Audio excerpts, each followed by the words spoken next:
लब खोलेगा कौन, हम भी चुप रहे तो बोलेगा कौन। दिल्ली के मालवीय नगर में 2 दिन पहले आग लगी और ये आग इतनी भयानक थी कि 21 लोगों की जान चली गई। सिर्फ एक फैमिली के 8 अफराद की मौत हो जाती है और मज़ीद दर्जनों लोगों की मौत हो सकती थी, हलाकत हो सकती थी। लेकिन वहाँ पर फरिश्ता बनकर आते हैं ये 10 मुसलमान जिन्होंने अपनी ज़िंदगी को ख़तरे में डाला, दर्जनों लोगों की जान बचाई। और अब बीजेपी के एमएलए को, बीजेपी के नेताओं को इनकी तारीफ करनी पड़ रही है। भले ही गोदी मीडिया मुसलमानों के खिलाफ दिन रात झूठा प्रोपेगेंडा करता है, देश का अब एक बड़ा तबका ऐसा बन चुका है जो मुसलमानों के खिलाफ झूठा नैरेटिव चलाता है। मुसलमानों को हमेशा पाकिस्तान भेजने की धमकी दी जाती है, लेकिन जब भी इस देश को ज़रूरत पड़ती है मुसलमान सामने आते हैं, मदद करते हैं और अपनी ज़िंदगी को ख़तरे में डाल देते हैं। दिल्ली के मालवीय नगर में भी यही कुछ हुआ है। ये कौन 10 मुसलमान हैं, इन्होंने क्या कुछ कहा है, मिल्लत टाइम्स के साथ कैमरे पर इन सब लोगों ने पूरी रुदात बताई है। वो आगे मैं आपको तफसील से बताऊंगा, लेकिन ज़रा ये जान लेते हैं कि आग लगी क्यों, जिम्मेदार कौन है।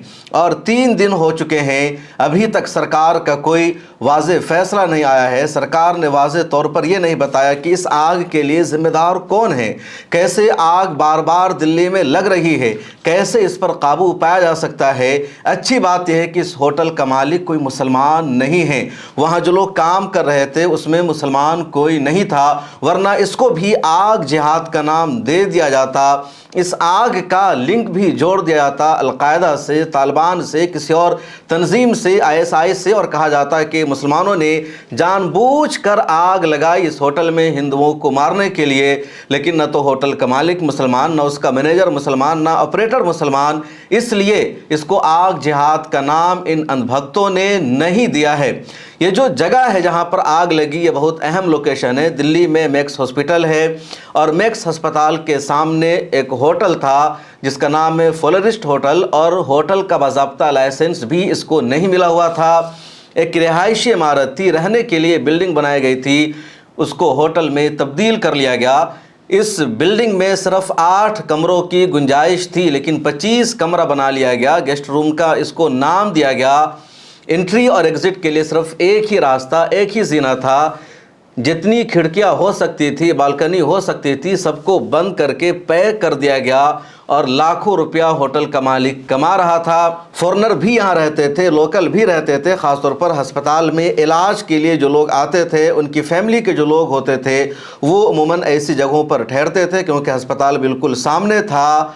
अब जब आग लगी तो कैसे ही फैमिली की मौत हो गई जो अपने वालिद का इलाज करवा रहा था। गुरुग्राम के रहने वाले थे विवेक अग्रवाल और उनके वालिद का इलाज चल रहा था मैक्स अस्पताल में, और वो अपने वालिद की तीमारदारी के लिए दिल्ली आए हुए थे। साथ वो मौजूद थे, उनकी फैमिली के भी मज़ीद 7 अफराद यहाँ मौजूद थे और उन सबको विवेक अग्रवाल ने इसी होटल में रूम लेकर ठहरा रखा था। अपने वालिद का वो इलाज करवा रहे थे। जब आग लगी तो विवेक अग्रवाल और उनकी पूरी फैमिली जो वहाँ मौजूद थी बुरी तरह फंस गई। विवेक अग्रवाल ने अपने करीबी रिश्तेदार को फ़ोन लगाया और कहा, मेरी ज़िंदगी ख़तरे में है, हम सब लोग यहाँ होटल में बुरी तरह फंस चुके हैं, पूरी इमारत को आग लग गई है, आप हमें किसी तरह बचा लो। इसके बाद ही विवेक अग्रवाल का फ़ोन बंद हो जाता है, कोई राब्ता नहीं हुआ और विवेक अग्रवाल जिंदा जलकर मर जाते हैं। कुल 21 लोगों की इस होटल में आग लगने से मौत हुई है और 21 में 11 फॉरेनर शहरी भी हैं जो इलाज के लिए दूसरे कामों के लाए हुए थे, बकिया इंडियन शहरी है। और दर्जनों लोगों की ज़िंदगी जा सकती थी, ख़तरे का उनको सामना था। लेकिन उसी वक्त वहाँ पर फरिश्ता बनकर ये 10 मुस्लिम नौजवान आ जाते हैं। एक का नाम है मोहम्मद अरमान, दूसरा है मोहम्मद शुएब, तीसरा है मोहम्मद सलाहुद्दीन, चौथा है मोहम्मद असरार, पाँचवा मोहम्मद वसीम रज़ा, छठा मोहम्मद मुस्तकीम, सातवां मोहम्मद वक़ार, आठवां नाम है मोहम्मद अफजल का, नवा नाम है मोहम्मद उनीस का और 10वां नाम है मोहम्मद रियाजुद्दीन का। इन सब लोगों ने अपनी ज़िंदगी को ख़तरे में डाला, ऊपर से कूदने वालों को रोकना शुरू किया, उनको बचाया, अंदर दाखिल होकर इन्होंने उनको बाहर निकाला। इन्होंने फौरी तौर पर हर तरह की मदद पहुँचाई और नतीजा ये रहा कि दर्जनों लोग जो होटल में ठहरे हुए थे उनकी ज़िंदगी बच सकी। रियाजुद्दीन मंसूरी जिनकी करीब में ही गद्दे की दुकान है, उन्होंने अपना 2 लाख रुपए का गद्दा वहां पर बिछा दिया ताकि लोग गद्दे पर कूद सके और उनकी ज़िंदगी बच सके, उनको चोट न लगे, क्योंकि कोई चौथी मंजिल पर है, कोई 5वें फ्लोर पर है तो ऊपर से नीचे कूद भी नहीं सकता। अगर वो कूदेगा तब भी उसकी जान जा सकती है, यानी दोनों तरफ से जान जाने का ख़तरा था।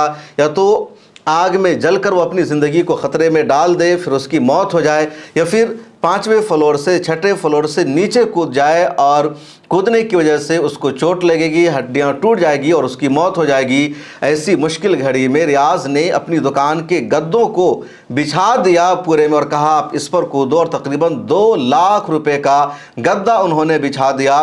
सुनिए क्या कुछ कहा है रियाज और उसकी फैमिली के लोगों ने मिल्लत टाइम से। सारे हम अंदर गए, देखा जाके तो वहाँ जले हुए लोग पड़े थे, डेड बॉडी थी, इनको सबको बाहर निकालने को सामान आपने अंदर देखा जले हुए लोग? जी हाँ, जी हाँ, जी हाँ। अरमान ने भी देखा और जो 7 साल लड़के थे उन्होंने भी देखा जी। तो अब उनको लाने के लिए कोई सामान नहीं था, तो हमारे पास बेडशीट रखी थी नई जो हम बेचते हैं, और रजाई का कपड़ा था नया जी। फिर हमने वो दिया उनको कि भाई आप इसमें लाओ, तो उसमें डाल के लाए, एम्बुलेंस में डाला, तो लगभग कुछ 55-60 लोग थे जो जिनको हमने सबको बाहर निकाला। 12 से 15 लोग ऐसे थे जो कूदे हैं सड़क पे गद्दों के जरिए से। बाकी हमने जो मंजर देखा ये देखा है जी। कितने लाख का सामान होगा? ये 1.5 से 2 लाख का नुकसान है जी हमारे इसमें। 1.5 से 2 लाख का, उसका गम है आपको? नहीं, हमें कोई गम नहीं है जी। हमने तो जो काम किया है समाज के लिए क्या है और इंसानियत के लेवल पे करा है हमने। क्या ख्याल आ रहा था उस वक्त आपके दिमाग में? नहीं, उस टाइम पे तो बस हम मदद की गुरहे लगा रहे थे, हमने तो मदद करनी थी उनकी, हमने मदद करी जितनी हमसे हुई। और फादर से पहले मैं ही आया था, मेरे पास ही कॉल आया था पड़ोसी का। उन्होंने कहा आपकी दुकान के सामने आग लग गई है, तुरंत आ जाओ। 8:30 का टाइम था। मैंने आके देखा तो ग्राउंड फ्लोर पर आग ही आग थी, ना कोई बंदा अंदर जा रहा था ना उससे बाहर आ रहा था।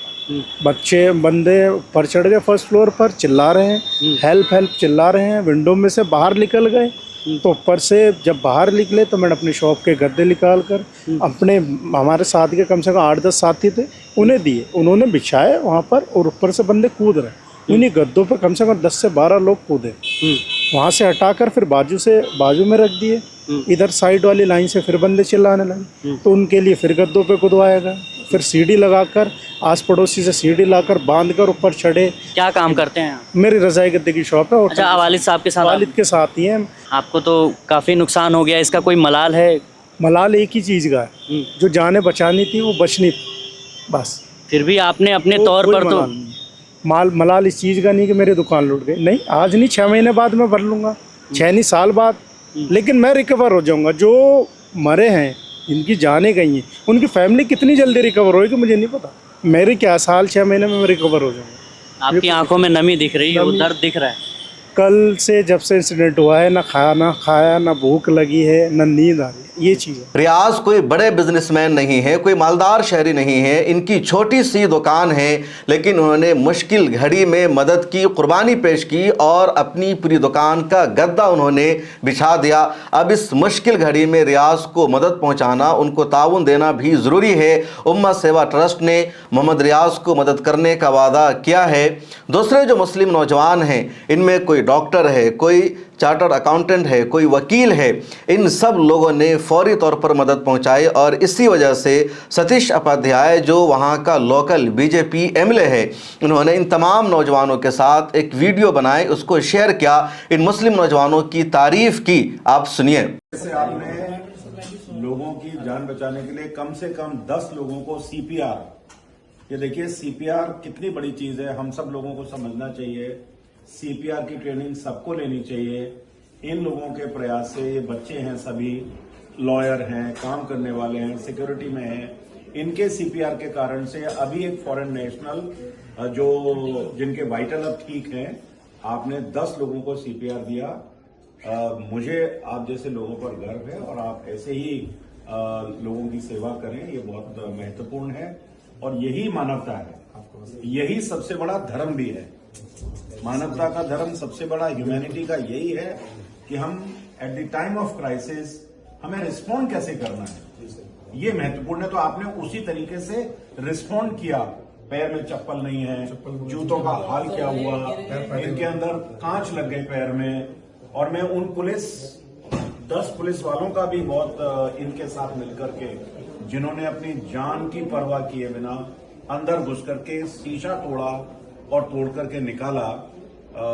लेकिन अब मेरा ये मैक्स की यहाँ मैडम है, इन सबका चेकअप कराइए, इनको लेके जाइए, सबका टीटी इंजेक्शन लगवाइए इनको, हाँ, पूरा इनका इन्वेस्टिगेशन कराइए। मालवीय नगर में आग लगने के बाद एक तरफ ये मुसलमानों का किरदार रहा, कैरेक्टर रहा, दूसरी तरफ गोदी मीडिया ने एक भी सवाल दिल्ली की हुकूमत से नहीं किया, बीजेपी सरकार से नहीं किया। जब होटल का लाइसेंस नहीं मिला हुआ था, फिर इस बिल्डिंग में होटल क्यों चल रहा था, फायर एनओसी नहीं था, उसके बावजूद होटल यहाँ क्यों चल रहा था, आग बुझाने वाली फैसिलिटी नहीं थी, आग बुझाने वाली मशीनें यहाँ मौजूद नहीं थी, फायर फाइटर्स अवेलेबल नहीं थे, इसके बावजूद क्यों यहाँ होटल चल रहा था, एक भी सवाल सरकार से नहीं किया जा रहा है। ये ज़रूर बताया जा रहा है, गोदी मीडिया के जर्नलिस्ट वहाँ पहुँच रहे हैं। चित्रा त्रिपाठी की एक वीडियो भी बहुत ज़्यादा वायरल हुई और लोगों ने पहली मर्तबा देखा कि कोई भी गोदी मीडिया के एंकर किस तरह टेलीप्रॉम्प्टर का इस्तेमाल करके वीडियो बनाती है। मैं ये वीडियो रिकॉर्ड कर रहा हूँ, शूट कर रहा हूँ और 20-25 मिनट तक मैं न्यूज़ बताता हूँ, तमाम इन्फॉर्मेशन देता हूँ। टेलीप्रॉम्प्टर कभी भी मैं यूज़ नहीं करता हूँ, लेकिन गोदी मीडिया के एंकर अपने न्यूज़ रूम में, अपने स्टूडियो में तो टेलीप्रॉम्प्टर का इस्तेमाल करते ही हैं। जब ये ग्राउंड पर जाते हैं वहाँ भी 2 लाइन अपनी तरफ से नहीं बोल पाते हैं, बल्कि टेलीप्रॉम्प्टर का इस्तेमाल करते हैं। अब चित्रा त्रिपाठी की ये वीडियो सोशल मीडिया पर वायरल हो गई। लोगों ने मजाक उड़ाना शुरू कर दिया कि सिर्फ 2 लाइन बोलनी थी कि कैसे आग लगी, मालवीय नगर की सूरत हाल क्या है, और वहाँ भी तुम बगैर टेलीप्रॉम्प्टर के नहीं बोल पाई। अब देख भी लीजिए कि टेलीप्रॉम्प्टर कैसा होता है। पूरा देश देखना चाहता है। एबीपी न्यूज की टीम ने आज दिन भर इस इलाके के होटल की पड़ताल की है। हमने जो देखा वो वाकई चौंकाने वाली तस्वीरों के साथ। आपने देखा इस वीडियो को, कैमरा के सामने एक शख्स खड़ा है और उसने अपने हाथ में टेलीप्रॉम्प्टर ले रखा है, छोटा सा नजर आ रहा है, मोबाइल टाइप का या लैपटॉप टाइप का। उसमें देखकर चित्रा त्रिपाठी पढ़ रही है। इनके न्यूज़ रूम में, स्टूडियो में बड़ा सा यानी कंप्यूटर की साइज का टेलीप्रॉम्प्टर रखा हुआ रहता है। उसके पीछे कैमरा होता है, लगता है वो कैमरे को देख रही है, लेकिन उसके आगे स्क्रीन होती है, उस पर देख कर ये लोग खबरें पढ़ते हैं, नफरत फैलाते हैं। लेकिन लाखों की सैलरी मिलने के बावजूद इनके अंदर इतनी काबिलियत नहीं होती है कि 2 लाइन स्क्रिप्ट देखे बगैर ये पढ़ सके, और इनको देश नेशनल जर्नलिस्ट मानता है, इनको सैल्यूट किया जाता है। लाखों रुपए इन लोगों पर खर्च किए जाते हैं, और ऐसे जर्नलिस्ट की, सहाफ़ियों की औकात क्या है, हैसियत क्या है, वो सबके सामने आती जा रही है। अब रुबिका लियाकत हो, चित्रा त्रिपाठी हो या अंजना ओम कश्यप हो, दूसरे जर्नलिस्ट हो, इन सब ने बीजेपी सरकार से सवाल नहीं किया कि बीजेपी हुकूमत में सब क्यों हो रहा है।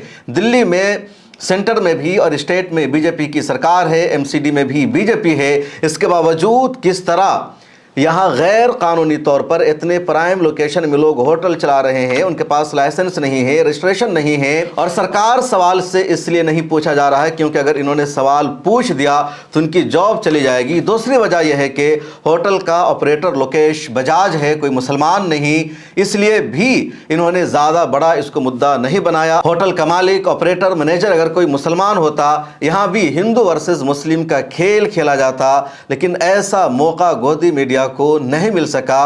और अब ये सब चुप हैं, खामोश हैं। जितने बजरंग दल वाले हैं, ये जितने गौ रक्षा दल है या विश्व हिंदू परिषद है, जो जगह जगह जाकर मुसलमानों को परेशान करते हैं, मुसलमानों के खिलाफ हंगामा क्रिएट करते हैं, वो यहाँ जाकर लोकेश बजाज से और इस होटल के मालिक से, इसके पूरे ग्रुप से सवाल नहीं कर रहे हैं, इसके खिलाफ धरना नहीं दे रहे हैं कि तुमने क्यों विवेक अग्रवाल की जान ले ली, उसकी पूरी फैमिली को तुमने मौत की आगोश में भेज दिया, तुम क्यों गैर कानूनी काम कर रहे थे। यहाँ पर कोई धरना नहीं दे रहा है, कोई मदद पहुँचाने यहाँ पर नहीं गया है, कोई इनको पैसे नहीं भेज रहा है। गोदी मीडिया की तरह फर्जी यूट्यूबर्स का जो एक पूरा गैंग तैयार हो चुका है, अभी पूरा गाज़ियाबाद में जो वहाँ माहौल ख़राब कर रहा था, ये पूरा गैंग मुसलमान के मुंह में माइक लगाता है, पूछता है तुम इंडियन हो, पाकिस्तानी हो, वंदे मातरम क्यों नहीं पढ़ते, तुमने नहीं देखा, क्यों नहीं देखा, तुम क्यों नहीं जानते कि असद ने क्यों मारा सूर्या प्रताप चौहान को। इस गैंग का एक भी पत्रकार इस वक्त आपको मालवीय नगर में नहीं मिलेगा, वहाँ नज़र नहीं आएगा कि क्यों आग लगी, कैसे आग लगी, जिम्मेदार कौन है, सरकार ने कैसे इस पूरे मामले पर काबू नहीं पाया, फायर ब्रिगेड इतनी ताख़ीर के साथ वहाँ क्यों पहुँची, फायर ब्रिगेड आग बुझाने में नाकाम क्यों रही, कैसे 21 लोगों की जान चली गई। एक भी सवाल पूछने की इन लोगों में हिम्मत नहीं है, न इनका कोई जर्नलिस्ट वहां पर पहुंचा है। गाजियाबाद में इन लोगों ने माहौल ख़राब कर रखा है और कल वहां मिल्लत टाइम्स के जर्नलिस्ट मोहम्मद सिराज से इन सब का जब सामना हुआ तो ये सब दुम दबाकर भाग गए, क्योंकि मोहम्मद सिराज ने इस नफरती पत्रकार को अच्छी तरह कल एक्सपोज कर दिया था। मालवीय नगर में लगी आग पर काबू पा लिया गया है। होटल के रेस्टोरेंट में सुबह तकरीबन 8 बजे आग लगी थी और आग की लपटें ऊपर तक पहुंच गई थी और फिर पूरी बिल्डिंग आग की लपेट में आ गई। बाद में फायर ब्रिगेड पहुंची, दूसरी टीम पहुंची, लोगों ने आग बुझाया, मदद पहुंचाई, लेकिन फौरी तौर पर क्यों आग नहीं बुझ सकी, वहां पर आग कैसे लगी? अरे कोई पहला मामला नहीं है, बल्कि दिल्ली में लगातार आग लगने के वाकयात पेश आ रहे हैं। सवाल यह है कि जिम्मेदार कौन है, सरकार जिम्मेदारी क्यों नहीं लेती है और कब तक ये सिलसिला चलता रहेगा? इस वीडियो में इतना ही, मुझे दीजिए इजाज़त। मिल्लत टाइम्स का काम अगर आपको पसंद आता है तो हमारी मेंबरशिप ले लीजिए, सब्सक्रिप्शन ले लीजिए। अल्लाह हाफिज़। अगर आप चाहते हैं कि मीडिया के मैदान में हमारी कोई आवाज़ बने, मिल्लत टाइम्स मजबूत हो और इसी तरह आज़ादी के साथ ये इदारा काम करता रहे, तो आपको इसकी मंथली मेंबरशिप और सब्सक्रिप्शन लेनी होगी। ज़्यादा नहीं, महीने में 99 या 299 की भी आप मेंबरशिप लेंगे, ये इदारा मजबूत बनेगा। आपकी आवाज़ को इसी तरह मिल्लत टाइम्स उठाता रहेगा। यहाँ एक QR कोड आपको दिख रहा है, इसको आप स्कैन कर सकते हैं या डिस्क्रिप्शन में हमारी वेबसाइट का लिंक मौजूद है, उस पर क्लिक कीजिए। इस तरह का पेज खुलेगा आपके मोबाइल पर, जहां पहले अपना नाम लिखना है, जिस तरह कॉलम बना हुआ है फर्स्ट नेम एंड लास्ट नाम का। उसके बाद फ़ोन नंबर आपको लिखना है, उसके नीचे ईमेल ID आपको अपनी डालनी है, उसके नीचे आई डिक्लेयर लिखा हुआ है जहां आपको टिक कर देना है। नीचे आ जाएंगे, पे नाउ का बटन मौजूद है, जैसे ही आप क्लिक करेंगे UPI एप्लीकेशन खुल जाएगा, खा गूगल पे हो, फ़ोन पे हो, पेटीएम हो या कुछ और हो, और वहां से आगे जो पेमेंट का प्रोसेस है उसको कंप्लीट करना है। इस तरह आप मिल्लत टाइम्स के मेंबर और सब्सक्राइबर बन जाएंगे।